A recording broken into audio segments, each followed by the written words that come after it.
here for you. Remember, send in your views and let us know what you would like us to talk about. That's because we're your news channel. And every morning at 6 a.m, it's breakfast on GB News. My name's Tom Harwood and join me 9:30 a.m. every weekday for The Briefing, your one-stop shop for everything you need to know about what's going on in politics today. I wonder if this is a deal that might need to be like the biscuits in this factory, twice baked. Is there not an opportunity here to win out against the extremes? Tom Harwood, GB News. What are you going to do about it?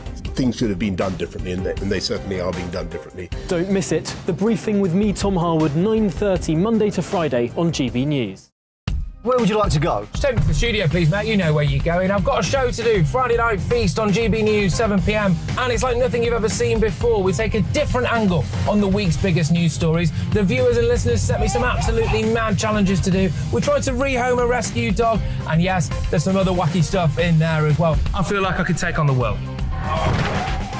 Well, that's that. Friday Night Feast with me, Patrick Christie's, every Friday, 7 till 9 p.m. on GB News. Be there.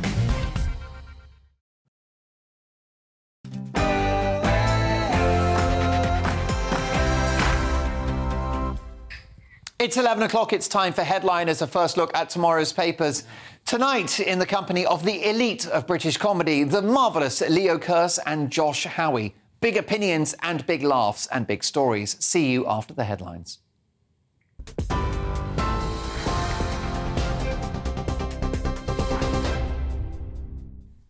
I'm Rhiannon Jones in the GB newsroom.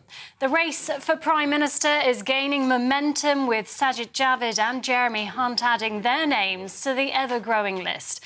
The former Health Secretaries both pledged to slash corporation tax as they announced separate bids for the Tory leadership.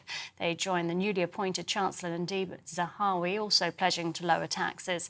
His announcement followed that of Transport Secretary Grant Shapps, along with former Equalities Minister Kemi Badenoch and Rishi Sunak. The Foreign Secretary Liz Truss is also widely expected to stand. Earlier, Defence Secretary Ben Wallace, who is tipped as a front-runner, ruled himself out of the race, saying he's focusing on his current job. Member for Wickham Steve Baker says the party now needs to find stability. I know people are terribly angry and upset and bitter, and I've been called all the names under the sun. But we've got to face the reality. If he wasn't going, he couldn't form a government, and you just can't go on like that. You can't stand alone. You've got to form a government, and his government just collapsed. And that's very serious. What we need is political stability. I regret he's going. It's the right decision. We need to now try and find an optimistic way forward. A serving Metropolitan Police officer has appeared in court charged with rape. Special Constable Paul Hoyle was arrested in Essex on Wednesday following an alleged attack near Newport in Shropshire. He's been suspended from the force and has been remanded in custody. A new training programme for Ukrainian soldiers has started in the UK. British troops will train up to 10,000 Ukrainians at sites across the country. It's being run by the Ministry of Defence, which says it'll give volunteer recruits the necessary skills to fight Russian forces on the front line. Sri Lanka's President Gotabaya Rajapaksa has announced he will step down on Wednesday. It follows growing unrest, with protesters setting fire to his home in the capital. Anti-government demonstrators stormed his official residence, with some taking advantage of the swimming pool. The announcement comes just hours after the Prime Minister said he's willing to resign to make way for an all-party government. Protesters are demanding a change in regime as the country sees its worst economic crisis in more than 70 years. And history's been made at Wimbledon, with Elena Rybakina becoming the first player from Kazakhstan to win a Grand Slam title. The 23-year-old fought back to beat Tunisian third seed Ons Jabeur in 3 sets in the women's singles final. It was a thriller. She was born in Moscow, but despite Wimbledon's ban on Russian and Belarusian players after the invasion of Ukraine, Rybakina was allowed to compete. She switched to represent Kazakhstan 4 years ago. There to present the champion with the Venus Rosewater dish, the Duchess of Cambridge. TV online and DAB Plus radio, this is GB News. Now, though, it's more Mark Dolan for you with Headliners.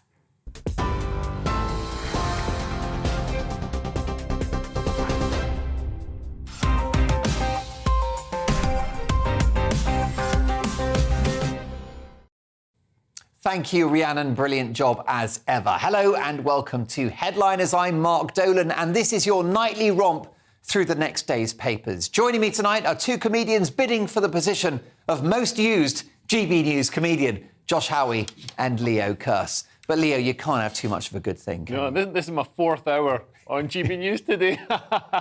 That's it. Well, look, we're having a lot of fun. And phew, what a scorcher. I mean, just amazing Talk weather. about my wife. So I've got to say, I saw pictures of her on Facebook. With the curry I had last night. Yeah, too right. Well, listen, it is a scorcher. We've got hot weather and some hot political stories. Let's have a look at tomorrow's papers. And we'll start with the Sunday Telegraph. And this is a fascinating headline. Javid and Hunt call for massive cuts to taxation.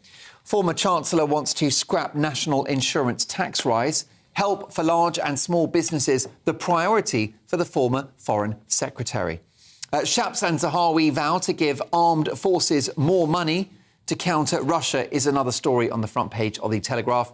And the Duchess of Cambridge, Kate Middleton, waving at the cameras, resplendent in yellow on the centre court for the women's singles final. OK, let's go to the Independent next. Zahawi's taxes under investigation by HMRC. This is the problem. You run for the Tory leadership, they will find any dirt they can get their hands on. The Inland Revenue are investigating the tax affairs of the new Chancellor and Tory leadership hopeful Nadhim Zahawi.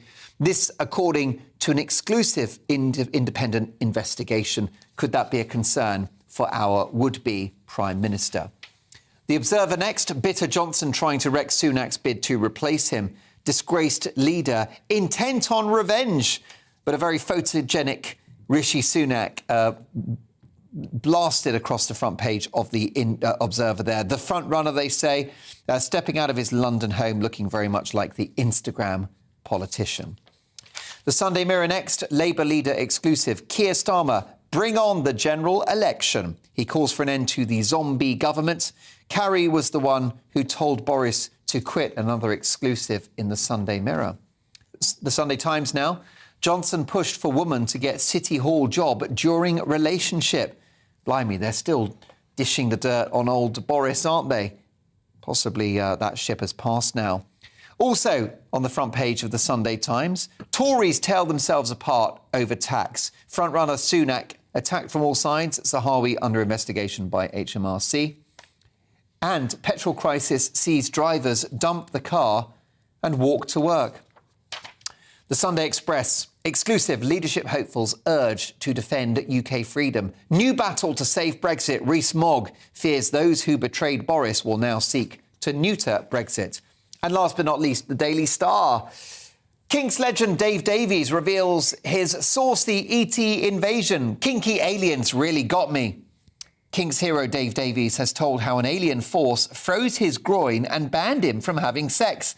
The guitar legend revealed they had command of my senses, yeah, and his common sense as well. And those are your front pages.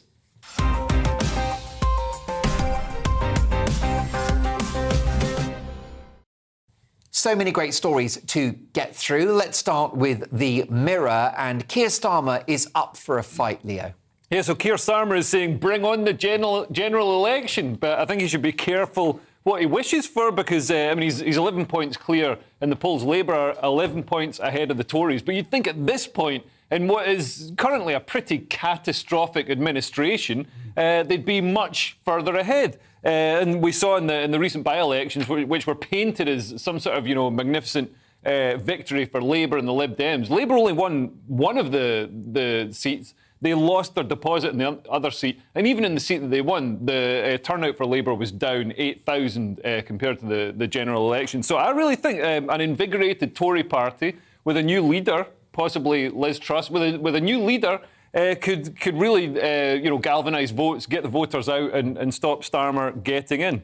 Well, that's right. Just because Boris is gone doesn't mean that people suddenly like Keir Starmer, Josh. No, I would agree with that, but I would just to say that what happened with those by-elections it was like the largest overturning in by-election history, what Labour did, and also they basically had this sort of unofficial pact with Lib Dems to not, participate within that. So So they are riding high in some ways, and also, of course, what happened with Keir Starmer turning out to be vindicated, although now I'm going to get loads of tweets from people going, why? There's a beer and this is a birthday cake. And they're still not getting it. It's a year apart. Is that the voice you read all tweets in? Yeah, I read... It's like, look, there are valid political points and disagreements, but when people are clinging desperately to this ridiculous thing, oh, well, why didn't they get it? Oh, there's a Labour commissioner up there, and that's why it is. It's like, no, he didn't break the law. It's as simple as that. Let's move on. Well, he was subject to a less strict...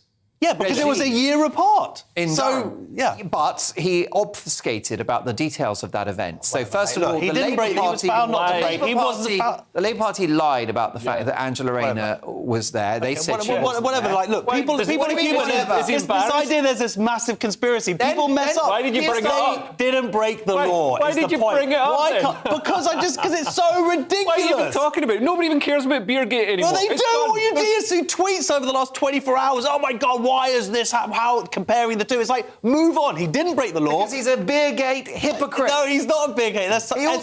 Oh my God. More. Well, go on. He said that a handful of people were at the event. Then it turned out to be 15 people. Oh, what, 50 people working at a work event? Anyway, look, the point is... Have you seen that footage? Oh, my, yes, I have seen that footage, and it's a bunch of people campaigning in a work environment. He's drinking San Miguel lager. It's not even a good beer. Oh, my God, not even John Smith. Not even a good British beer made by Northern Hilltown. So here we go. This proves the point. There's a lot of anger, I think, towards Keir Starmer, seemingly coming from nowhere, people desperately trying to dismiss him. And the thing is, it's not just coming from, like, Conservative supporters, like, the far left, all I'm seeing on Facebook, because we got all these, like, media mates, they hate him, and it's like, do you work for the Tories?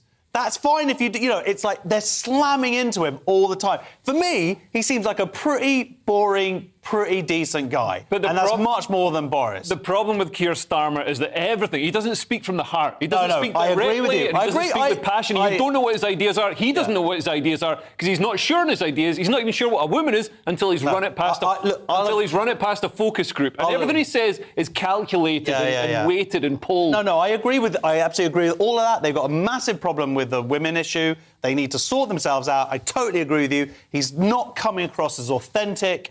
And he's too calculating, and he needs to just let that go. Stop listening to these advisors who are trying to pinpoint and make it all and be just this sort of ends up as a sort of nothing void of a character, because I think that actually underneath that, there's a decent person who actually wants to do good by this country. And by the way, if the Tories elect Suella Braverman or Kenny Badenoch or Rishi Sunak or Sajid Javid or Nadine Zahawi, you might have noticed there's a little theme emerging here. If it's somebody from a black or minority ethnic background that becomes Tory party leader, that's a problem for Starmer, isn't it? Yeah. I think it is a problem. No, I think it's a problem for the left because they've never had we've never had, a female leader either.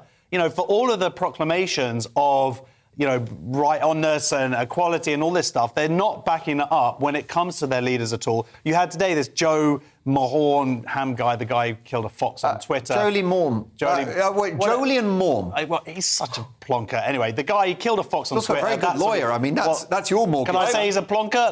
That's my belief. Why was the fox on Twitter? And how did you kill a fox? The point is, he put out an arguably racist tweet today saying, hey, Tories will never vote in someone who's brown or something along those lines. Yeah. And he got slammed for it, and then he deleted it, and then he tried to sort of justify it, and it even made it worse. And you're like, you know what? The one thing you can't go after the Tories about is their representation, because they're killing it on that front, and they've got some impressive people. They're people who are conservative. Doesn't mean I'm necessarily going to vote for him when it comes to election time, but there are people there who I agree with, who say some things that I think, yeah, that's good, and they've got there by merit. OK, Jolien Morm tweeted to Rishi Sunak, do you think the members of your party are ready to select a brown man, Rishi? It was deleted, although he has defended himself, and he has said that he thinks that many of the Tory party policies are racist, and therefore he makes no apologies for his language. For his deeply racist tweet. Yeah. Well, he would argue it's not racist at all. Right. He has argued that. He's pointing out that he thinks the Tory party are racist. Well, the Tory party are racist by fielding half of their candidates as being ethnic minorities. OK, well, let's crack on. We've got about 3 or 4 stories before the break. Let's talk about the Tories themselves. In the Sunday Telegraph, the big guns are pulling the trigger on their leadership bids, Josh. Yeah, so we got Nadeem Zawai and Grant Shapps. They have now announced officially they're going for the Tory leadership. They're going it on their sort of what they're going for is essentially lower taxes. They're saying that that's what it needs. That's sort of classic conservatism. Some people, certainly conservatives, would see that as a very good thing, whereas Rishi Sunak says he wants to get the books balanced. But as we know, that's what the Tories have been saying now for, 12 years? Yeah, and he was the Chancellor for a Well, lot no, of he's that. also saying, let's fix our economy. Like, mate, you've been in China. How do you fix Look, he didn't smash it, but the point is, well, he gave out all those furloughs and whatnot. I think these guys are very interesting. Zawai, he was 11 years old when he came to the UK. He didn't speak English. He's from Iraq. He's got 3 kids.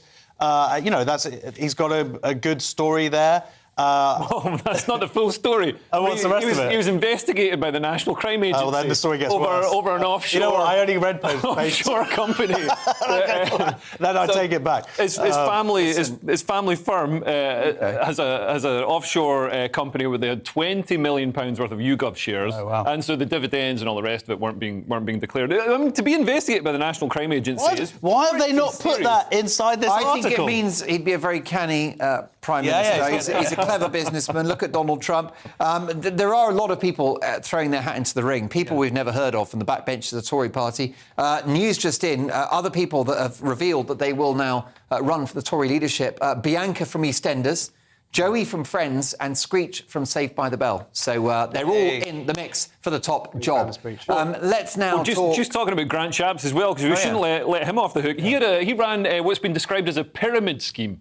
It was like you pay $500 to this sort of get-rich-quick scheme, and then you get an e-book that says ask people to give you $500 to invest in a get-rich-quick scheme. It was literally like that. And he had another business that basically pulled dodgy blogs together. And are you guys determined to get sued tonight? No. This is documented stuff. Realise GB News is not made of money. I mean, we've got good lawyers. His nickname's King Tut. Who else do you want to have a go at? All right, I want to have a go at Jeff Bezos. No. Let's go and have a go at Penny Mordaunt, who is the person who basically said trans women are women and tried to bring through this whole self-IDing thing, which would have been absolutely disastrous. Hopefully, that's going to take her out of the running. But you know what? For me, Kemi Badenoch. Is there anything bad about her? Well, she's got about 2 weeks of experience. Yeah, but she had more experience than Cameron. She voted for vaccine mandates. Yeah. Gotcha. I'm sorry. Tom Tugendhat. Yeah, that would do it. Remainer. They've all got something wrong. I've got Boris Johnson. Boris Johnson. Bring back Boris. All is forgiven. Right, let's crack on. We've got more stories to get through in the show. Let's have a look at this next story. And it's in the fertile ground of British MPs. One of them is getting frustrated at the public. Independent on Sunday, Leo, I love this story. So, yeah, this is a quick one. So the Conservative minister who flicked a middle finger at protesters in London has defended her actions, saying she'd reached the end of her tether. She said, why should anyone have to put up with this kind of treatment? I don't know, you're part of a government that ran the country into the ground. I mean, maybe that's it. But she did, on a serious note, she said she's had death threats and stuff like that. But yeah, so she gave, she's Education Minister, Andrea Jenkins, and she gave the crowd the finger. Not acceptable physically. or not? I think let's have more of it. Let's have more gestures. Yeah. I think it's a good thing. Like you say, shows they're human. They've got fingers. Keir Starmer, get out there and get those fingers up in the air. And let's see how that works out. The state of some politicians, I want to see opposable thumbs. Yeah, now you're talking. Blimey, that would definitely get tongues wagging. Moving away from Westminster and over to Sri Lanka now, and it looks like they're having some political upheaval of their own, Josh. They sure are. Well, this has been going on for a while now. They're in a massive recession. The government can't pay for anything. And there's incredible footage that has come out of, just the Sri Lanka, the protesters just swarming through gates and into the president's residence in Colombo. And they're struggling, with their worst ever economic crisis. They can't buy medicine, so surgeries are stopped. Schools have closed. There's no fuel. But still, some people, thousands of people... Sounds like Britain. Yeah, I was going to say, this is what, this is our future. Break into fucking palace. In about a day and a half. But the good stuff is what would you do when you get through to the sort of presidential palace? So this is what some people did. They went through the president's possessions, fair enough, helped themselves to food. Yeah, people are hungry. lying down on the beds. I mean, it's tough work getting through the old gates and whatever. Lifting weights in his private gym. Now, who breaks into the back and go, finally, we've got the weight. Look at these resistance machines. I've had to be using like paint cans. And look at all this great equipment he's got here. And then having a jump in the outside pool. So I don't know what kind of person. What would you guys? The first thing I'd do is I'd go in and descale the kettle. I'd empty the dishwasher. Oh yeah. I'd give the place a good old vacuum. You're a good host and a good good house guest as well. That's right. Yeah. What do you think? You're going for that 5-star review on Airbnb. I like that. Well, we're going to see a lot more of this instability as food prices rise and as food becomes scarcer. Because there's a direct correlation with the price of wheat and global instability. Yeah. So in the Arab Spring, for example, that was precipitated by a spike in the price of wheat. So this is going to happen around. But there is also the Sri Lanka's most powerful political dynasty, the Rajapaksa family. They were the prime minister, they were the finance ministers, they were several other cabinet posts. So supposedly massive corruption. Mismanaging of the economy, and this is exactly what happens at the end of all that. OK, where would you like to go next, Martin? What story should we do next? OK, Mail on Sunday now, and there's at least one man happy about Elon Musk's aborted Twitter takeover, Leo. Oh, yes, so Donald Trump has gloated about Elon Musk ending his efforts to buy Twitter by writing, "The Twitter deal is dead, long live the truth." I'm saying it like that because it's in capital letters. But he wrote this, he's referring to his own social media network, The Truth Social, which has 2 million active users. So that's like about as many as my gym. Yeah, you know what I mean? That compares to like 300 million. That's And there it is. There's the well, it's not a tweet, but it's on the Truth Social. So I don't know what you call Mind that. you, we don't know if they do have 300 million Twitter users. It might be. Or 4 million or whatever when you get actually all the details out. You can see on the Google Play downloads, but the big story is Musk bailing on the Twitter deal. So he said, I think he just got buyer's remorse. He's saying that Twitter didn't disclose that they had a certain proportion of fake users, but I think he just got cold feet because since he announced that he was buying it. Tesla shareholders and investors have been worried that he's taken the eye off the ball of running Tesla, so their shares tanked. Crypto's tanked, which he's connected to. The economy's tanking, so this probably isn't the time to be having a vanity project where you buy a social media network. It could also be that he's just trying to get it for a lower price. Yeah. Well, I mean, I'll be devastated if he doesn't buy it because at the moment there is no free speech on Twitter. Yeah. Yes, absolutely. The algorithms, everything. I worry for the world if he doesn't get hold of this platform. And there's huge bias on Twitter as well. So, I mean, you can see with the people they ban and the people they cancel, you see, ISIS and Al-Qaeda, terrible regimes still have Twitter accounts. Terrible people who've committed horrible atrocities have Twitter accounts. But Donald Trump has taken off, and other, right-wing politicians are taking off. Yeah, although ISIS do send funny viral videos. all their cat stuff is amazing, I have to say. And dogs, on top of each other sleeping and things like that. That's it for part 2. Fathers that don't pay their child support is a topic of our next part. Also, why eating late might be good for the country. And a resolution in one of the most bitter disputes of recent times. What could that be? Find out after this short break.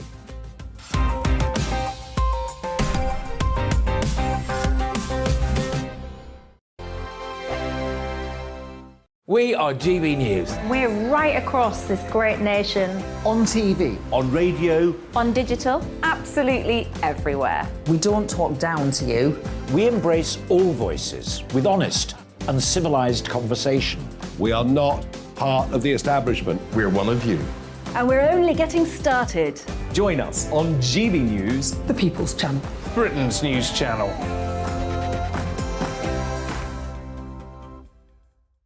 Hi there, it's Stephen and Anne. At breakfast from 6 a.m, you'll always be caught up with everything you need to know, the latest headlines, opinions and debates. We'll bring you the good news and the bad, but most of all, we're here for you. Remember, send in your views and let us know what you would like us to talk about. That's because we're your news channel. And every morning at 6 a.m, it's breakfast on GB News.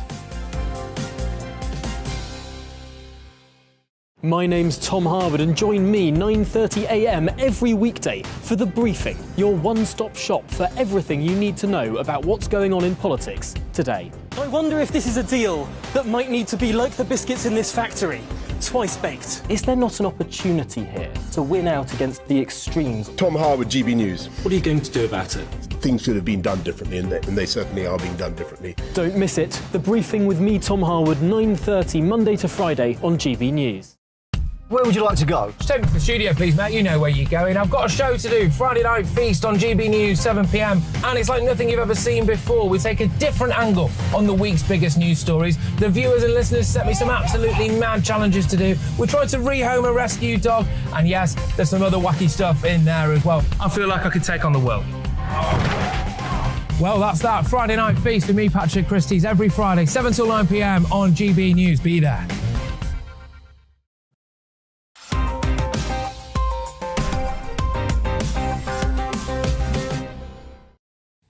I'm Mark Dolan and welcome back to Headliners, a first look at tomorrow's papers in the company of two top comedians. They don't get better than Leo Kearse and Josh Howie. Actually, they do. Louis C.K. is better. Eddie Izzard's better. Ricky Gervais. We're better in green rooms than Louis C.K. Yeah, that's exactly right. Better behaved. Yeah. Sunday Telegraph next, and a novel solution to economically absent fathers, Leo.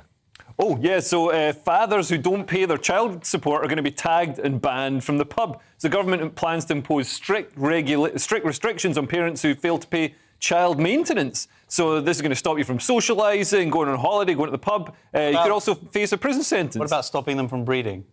Well, that's a bit far right, but... Yeah, if you want to pursue the euthanasia, that's an interesting concept. But absent fathers, or parents, I should say, but I should imagine it's mostly the fathers, owe £474 million in child maintenance amid the crackdown. But things are tough if you want to be a terrible father now. In the 70s, you could just leave. You could just leave. Say you're going to buy some cigarettes and just never come back. And now you can't. Now you've got to, because you're tracked, you've got a phone that tracks where you are. So you've got to come back and pay the money. And the problem of being on GB News is, of course, my family knows where to find you. Yeah. Yeah, if you have a sort of any kind of public role, it's a bit of a nightmare. But you're right, it's 93% of men.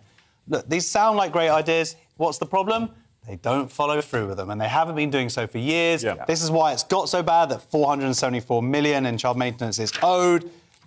Single-parent families, mums are really suffering, especially at the moment. So they can say all this stuff. But as this the person who's the head of a charity, gingerbread charity for single parents, the problem is these powers are very rarely used, and the arrears have allowed to build up. So, great ideas, but they have really dropped the ball here, and they have dropped the ball for years, and they need to get to these mostly men and get that money to the kids. Although talking of arrears, if you use them, you won't get pregnant.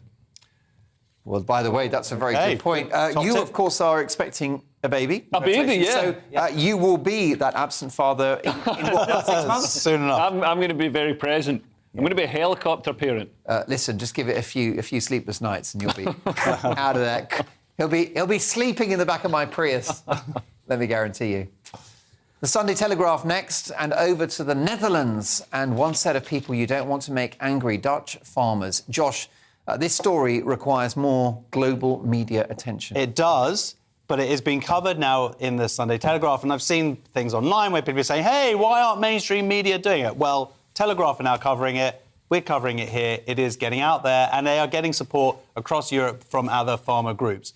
Essentially, this comes down to the net zero regulations that have been put in place across Europe, but the Dutch have taken it one step further, and especially with their farming. Now, there's an interesting fact here that I never knew, but it turns out that farmers, Netherlands is the globe's second largest exporter of agricultural goods, behind America. So I never knew that.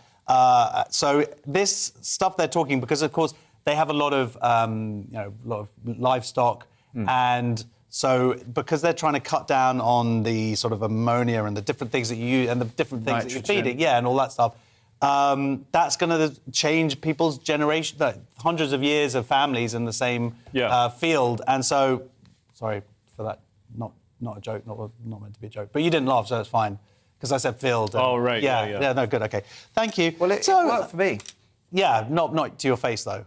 Anyway. Well, I'm not a laugher, as you know. Anyway, but So, yeah, this is a good thing that it's being covered. They're also getting a bit of support from Mick Jagger. And what they're doing is they're taking these tractors out. They've been inspired by what happened in Canada, and they're blocking supermarkets And actually, they have a lot of support from people in the country. And they've been spraying municipal buildings and government buildings with slurry, with animal manure. And it's really shocking what this net zero policy is so... We've got it in this country as well. It's so idiotic. So we're basically reducing the amount of food we produce. So then, right when we've got a cost of living crisis, the price of food is going to shoot up even more, beyond what it is. And this is really going to hurt the poorest people the most. This is really going to affect nutrition levels in the West as well as in the developing world. Well, yeah, and have they stopped growing tulips? Probably not. So, we're going to have lovely gardens, but everyone will be starving to death. Yeah. This is absolute bonanza for conspiracy theorists, isn't it, Leo? Yeah, I don't think they're conspiracy theorists, really. Watching the footage of the farmers and their protests, and they had undercover officers who got discovered and then were chased and then ran back, dressed as undercover. They were dressed as protesters, ran back to their police vehicles and jumped in the police vehicles and sped off. It's tough to drive police vehicles when you've got wellies on.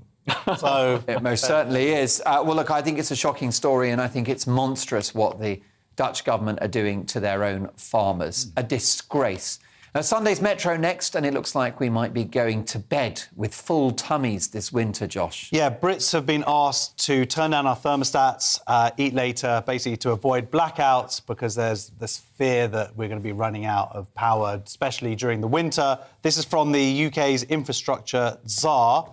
And then, of course, you read this whole article, and then it gets to the very end of it, and then the Department for Business and Energy says, yeah, no, we're not going to have any problem with gas and electricity because we don't get any of it from Russia anyway. So I don't know who here is exactly telling the truth.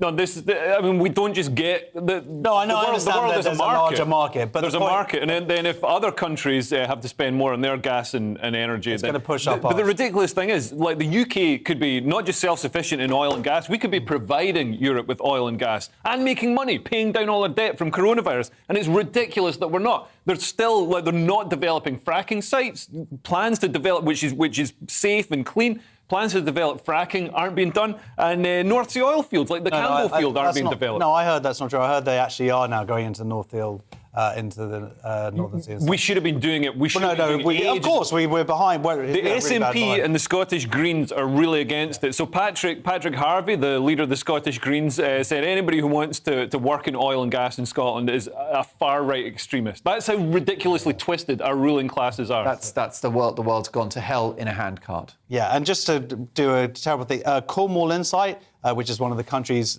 premier energy consultancies, says that it's going to go up, basically, now at the moment it's £1,900 or something.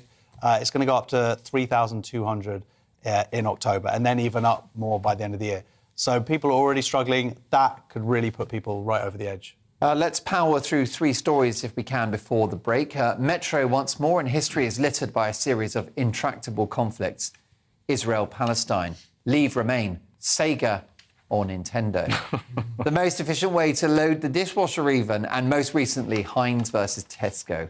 So, tell us everything's going to be OK, Leo. So Heinz, you might have noticed you couldn't get Heinz beans in Tesco for a while, or other Heinz products. But they're going to be coming back to Tesco's shelves after a huge dispute between the two countries was resolved. I really respect Tesco for this. They basically said we will not pass on unjustifiable price increases to our customers. So Heinz, it sounds to me as if Heinz were using the opportunity of this, 10% inflation to turn it into 40% inflation and make a lot more money from their beans. So in Asda, a tin of baked beans, Heinz beans, went from 90p to £1.20, which is just insane. Yeah. And a 4-pack of Heinz soup went from £2.50 to £3.50 in Sainsbury's. And Tesco could have gone along with it as well, but they were good. They stuck up for the consumer. They said, no, Heinz, we're not stocking your stuff till you bring your prices down. And Heinz did. There are a lot of companies, I think, who are getting away with this, including petrol at the moment. And good on Tesco, but Tesco has the buying power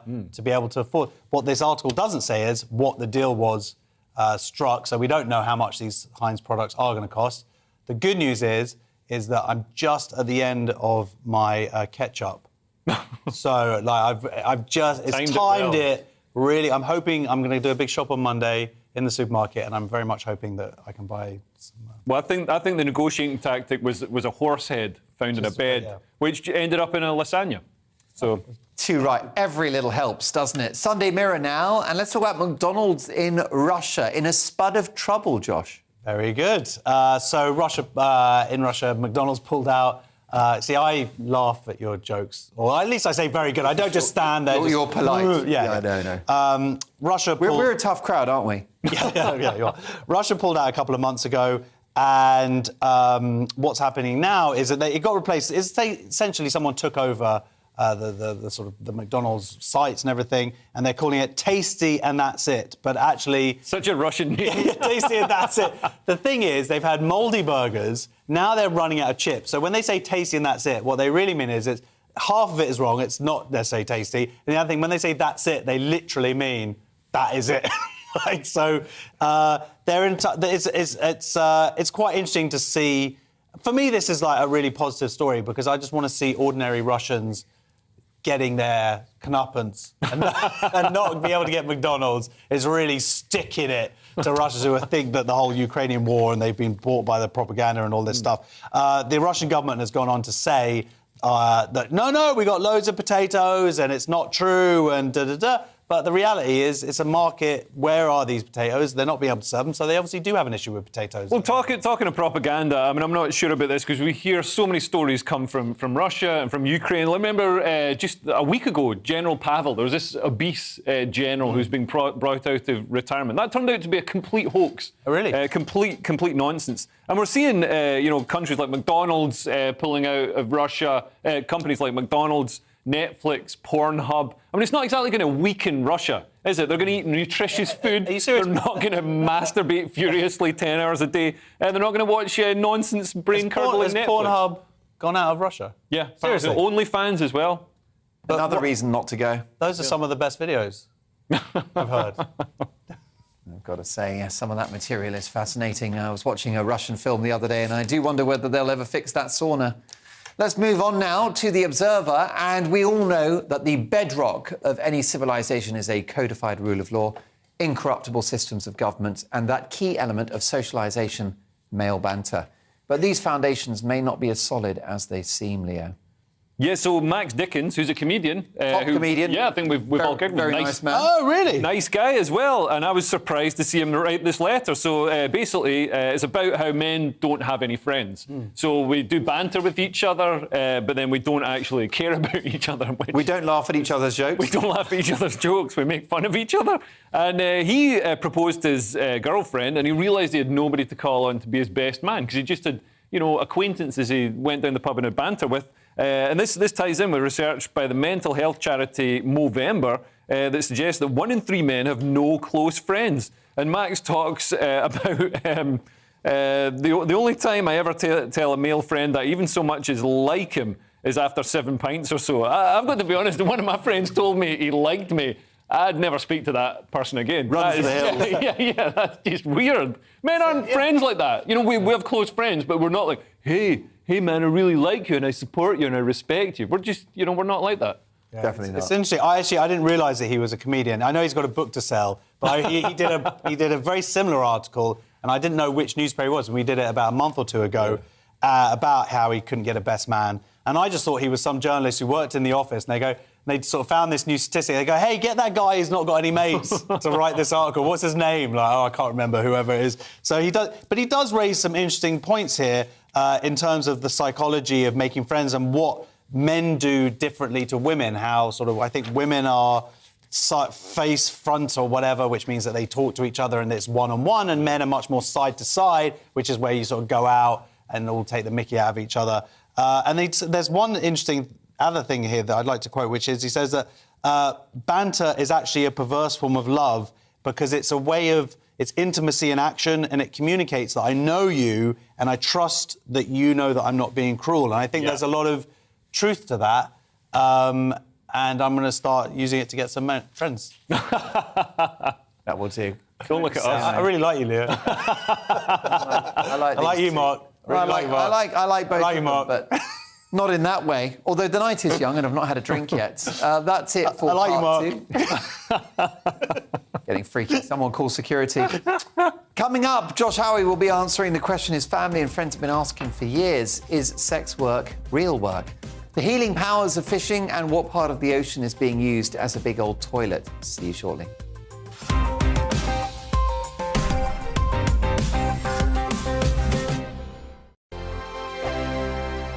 We are GB News. We're right across this great nation.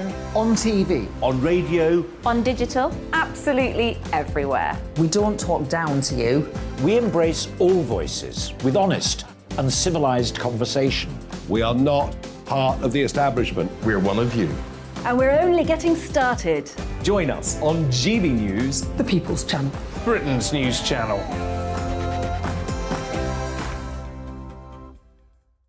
Hi there, it's Stephen and Anne. At breakfast from 6 a.m, you'll always be caught up with everything you need to know, the latest headlines, opinions and debates. We'll bring you the good news and the bad, but most of all, we're here for you. Remember, send in your views and let us know what you would like us to talk about. That's because we're your news channel. And every morning at 6 a.m, it's breakfast on GB News.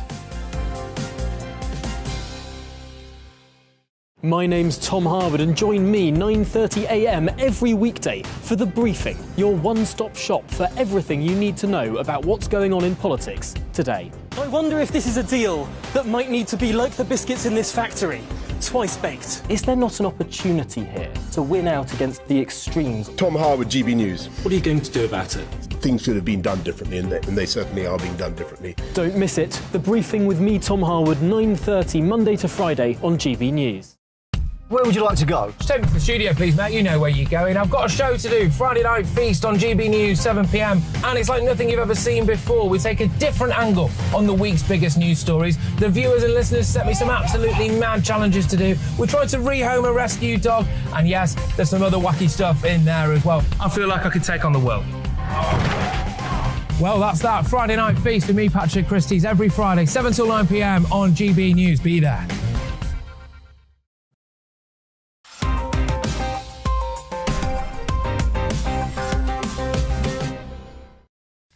I'm Mark Dolan and welcome back to the final part of Headliners, a first look at tomorrow's papers.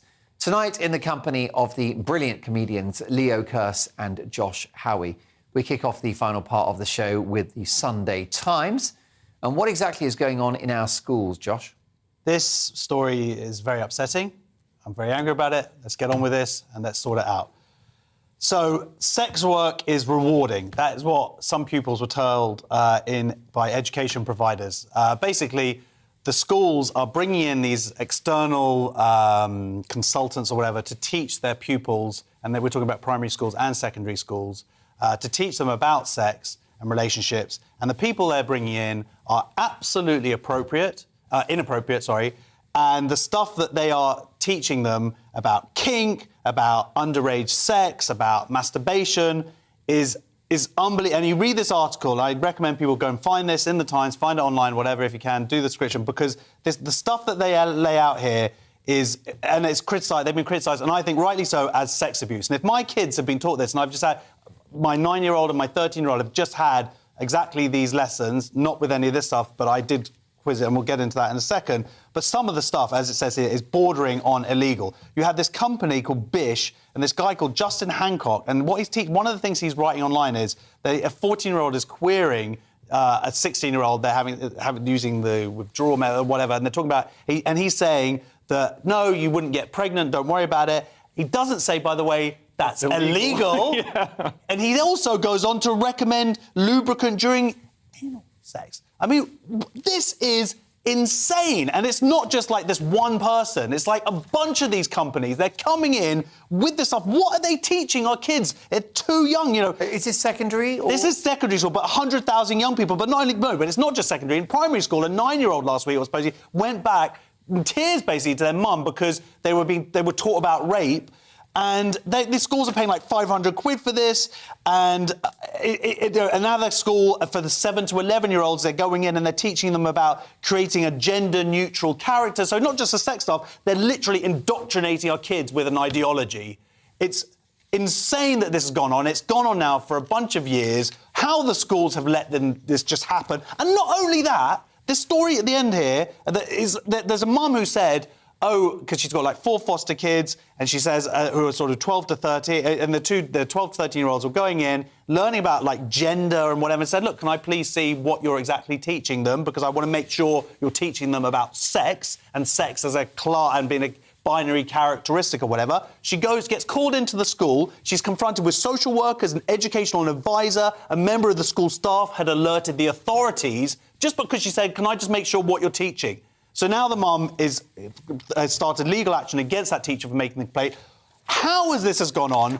And you know what? And you still got Labour people. This Labour Brighton crank MP guy was talking. I heard him in Parliament the other day, and he was saying, and this is his argument, right? He was saying, and it's a tragedy. I think his 15-year-old niece died of this sexual thing, autofixation or whatever like that. And he's saying, this is why we've got to teach it to these kids, because we've got to let them know safely. Encourage it. Someone dies of an overdose. Don't teach them how to use needles properly or whatever. It's insane. And like I said, my 9-year-old, my 13-year-old, they came home. They said to these external people have been coming in to teach themselves, and I absolutely quizzed them down the boat. What exactly did they say? What did they teach you about sex as a class? And my 13-year-old told me. And this because I remember a few years ago when I wasn't as up on this, my 13-year-old had come in, and he was then about 10, and he told me that he'd been taught about like the gingerbread thing and how sex is actually a spectrum.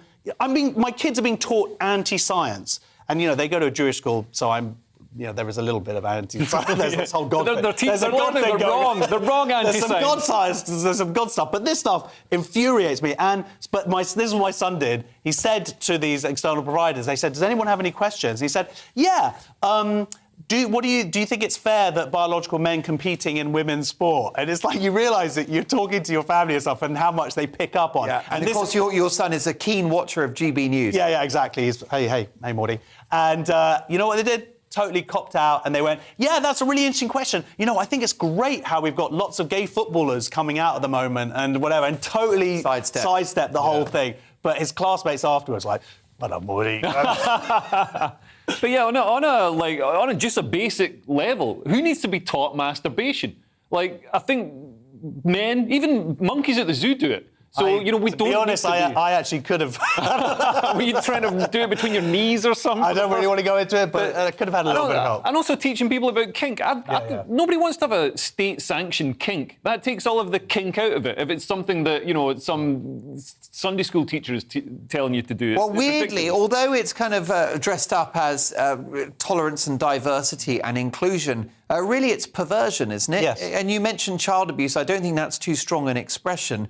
That you're essentially sort of grooming children for sex, or not for sex, but there is a sort of grooming element or a brainwashing aspect to this. There is, and that's why they need to be on top of it. That's not to say don't go into schools and teach kids that there are different types of families, that there are people who are attracted, same-sex attracted people, and that's all great. And what do paedophiles do? They show children pornography and then they abuse children. Right, very often. So many examples online of people who are involved in going into schools and teaching stuff and all the other things, and coming from America and these drag shows and these people who have been pushing these agendas, and then it turns out, guess what? They're done in because they got some, child porn on their computer and what... And do you think they're Republicans, or do you think they're the left? This is the future the left wants, Josh. You still want to be on the left? Yes. Yeah, well, I think you might be like a lot of people on the left who feel that the left has left you. The left is fighting back. There are parts of the left now absolutely fighting back against it. The Judean People's Front. Yeah, you're right. Let's move on. A very tough conversation, I think you'll agree, but an important one to have. The Sunday Telegraph now, and fishes don't just make fantastic pets and incredible lovers, they also soothe the minds of troubled individuals, don't they, Leah? That's right, yeah. So, as we know, fishing can help with calming you down. So, research has been done into fishing helping with post-traumatic stress disorder. I think Josh might need some fishing after that story. So, psychologists are working with military veterans to determine if, an official clinical study. So, my taxes are being spent to find out if fishing is relaxing. I mean, they could have just asked me. I reckon most of the stuff that, most research, you can just ask me. Going for a walk is relaxing. Listening to classical music, stroking a rabbit, Valium. These are all things that are relaxing. So, yeah, complete waste of money. Do you fish? No, but I used to. Okay, like what? Stressed me out too much. Your best friend in the mountains? Yeah, no, I used to go. Once a year? I grew up. My dad's a gunsmith, so I grew up shooting and You've obviously not hunting. seen Broken Mountain, but that's that joke. Did they go fishing in that? Yeah. So you're using some sort of gay reference from 25 years ago. Yeah. Right. It's an oldie but a goldie. Sunday Times next, and there's a new IQ test in town, but this one's actually interesting, Josh. Yeah, a musical IQ test. Because there are some people who are sort of seemingly born geniuses, or their parents push them into that world. But who knows if you have this hidden talent? So this test has come out. It involves a couple of things where you listen to two versions of repetitive beating sound, and I don't know, whatever. The point is, do you have a good ear or not? And what they're interestingly finding out is professional musicians and classical musicians aren't necessarily that good at this. Also, this idea that different languages might help you with melodies. They sort of quote here Mandarin or Yoruba. I'm ignorant. Please, what's Yoruba? Does anyone know what Yoruba is? I don't know what Yoruba is. It's a name of a taxi firm. You can get them on. Okay, good. All right, it's not just me who. No, I don't know Yoruba. But the point is, it's a melodic. Melodic? I'm pretty thick tonight, I'm sorry. A melodic language, and those people are better at sort of tunes and whatnot, but not at beats. And also, men and women are exactly the same in these experiments, and that sort of disproves this idea that men developed music as a sort of mating thing like birds do. Or whatever. Yeah. So that's quite interesting. Yeah, well, it is, isn't it? And some people seem to be born with this melodic ability and others not. And some people can't say melodic. Let alone sing it. The Sunday Telegraph now, and once again it turns out work from home might have some benefits for the working classes after all, Leo. Yeah, so experts say that with working from home now the norm, people are increasingly going to spend more time in their local pubs, which is going to save the pubs. And as a result, more and more entrepreneurs are looking to purchase pubs in small parishes and villages, according to a new report from chartered surveyors Fleuret, who I'm pretty sure sell pubs. Yeah, they've done this report to get some space in the papers talking about why you should buy a pub. But work from home is quite good news for local communities, isn't it? Yeah. Oh, yeah. Because it's bad news for big city centres. Yeah. But if you are working from home, you will pop out at lunchtime just to get out. Yeah. And you'll pop to the cafe and the dry cleaners. And I think it could be good for comedy as well, because people need to go out and socialise. And, quite often when you get home from work, you feel like you've had your socialisation. Yeah. So you don't need to go and, see any friends or be shouted at by a comedian. But, if you don't have that because you're at home, I think people will want to get out in the evening. Now to The Observer, and a topic that Josh is very familiar with. It's something he does to top up his income, cruising. Yes, cruising. I like to go on cruise ships and sell my body. It's a double whammy, isn't it? So, this is an outrageous story in terms of the environment, so isn't it? the most booked US holiday are these cruise ships that go up to Alaska via the coast of Canada. Because Canada has more relaxed maritime pollution laws, basically, as these massive ships with thousands of people on make their parts, they're basically just dumping all their rubbish and waste, essentially, into the sea, and it's having a real impact on the marine life. The problem is that Canadians, as we know, hate marine life. They love to, they really want those seals to be dead. That they would normally take a hand to it, but so they're hoping basically this pollution does their work for them. So it's an issue.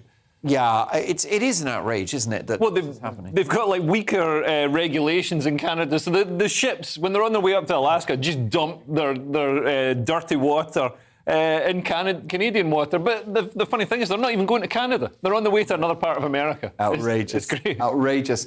To the Sunday Times once more, and for a man with such an unforgettably beautiful face, this is all kinds of ironic, Josh.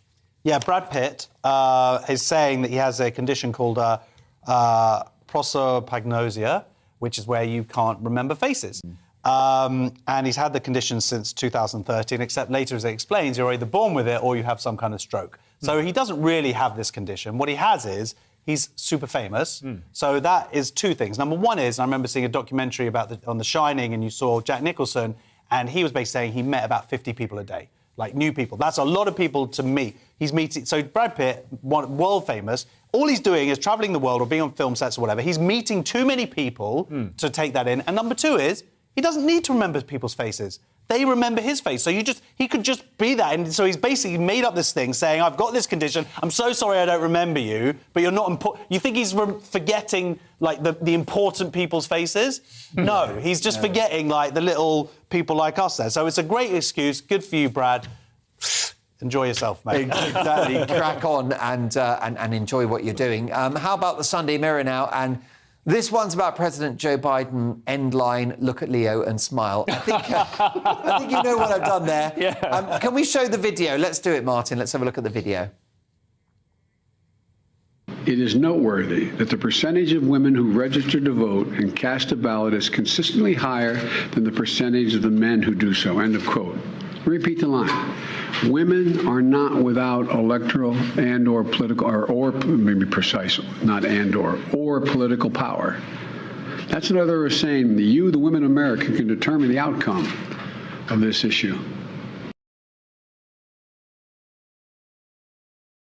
Yeah, so basically, US President Joe Biden, as you just saw, made an embarrassing blunder when he read repeat the line from a TV teleprompter during a speech, and also end quote as well, which is just ridiculous. And so the hilarious thing is the Democrat Party have turned around and said, oh, no, he was saying, let me repeat that line. Yeah. No, he wasn't. We all saw that. We all saw that. And I mean, this is terrifying because we don't know who's got the power. As Elon Musk tweeted, whoever's writing the teleprompter has got the power. It's a bit like a headline. Definitely, you're right there. I've got to say, it's an outrage, and none of the famous US talk show hosts are doing jokes about it. No. You know, it's a complete whitewash. The thing that scares me about this is that the teleprompter is too stupid to not know that you should just write exactly what he needs to say. That, for me, proves that conspiracy theories aren't real and whatever, because it just shows the ineptitude of normal human beings. He's obviously got a problem. He's had problems in the past. That's not a normal human being. This is a man looks like losing his marbles. No, totally. But how do they not, if people are really on it, how do they not know our boss has got this problem? Let's make sure we've got a teleprompter guy or girl who is just going to put in the exact words that we need and not throw in anything else. Or don't have a president that has advanced dementia. That's another option. Not attacking a man for his health issues. He just shouldn't be in that job, but that's my view. It's all about opinions. Get Trump back in. Do 4 more join years. me at 9 tomorrow. Duncan Bannatyne is on Mark Dolan tonight. I'll see you then. Thanks for watching. I like you, Mark.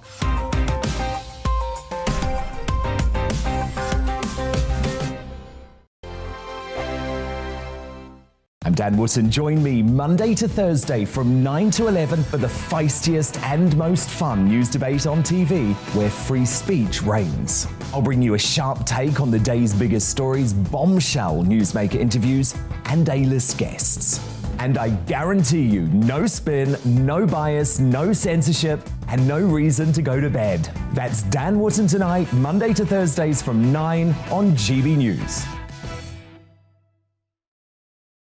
On Mark Dolan tonight, we have a simple plan, which is to inform, stimulate, and entertain in equal measure. It's all about getting your opinions on the national television airwaves. I love my viewer emails, mark@gbnews.uk. So do join me from 9 p.m. to midnight every Friday, Saturday, and Sunday for big guests, big opinions, and a big presenter. 6'5", don't you know? See you then on GB News. We are GB News. We're right across this great nation. On TV. On radio. On digital. Absolutely everywhere. We don't talk down to you. We embrace all voices with honest and civilised conversation. We are not part of the establishment. We're one of you. And we're only getting started. Join us on GB News, The People's Channel. Britain's news channel.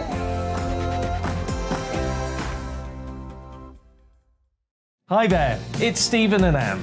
At breakfast from 6 a.m, you'll always be caught up with everything you need to know, the latest headlines, opinions and debates. We'll bring you the good news and the bad, but most of all, we're here for you. Remember, send in your views and let us know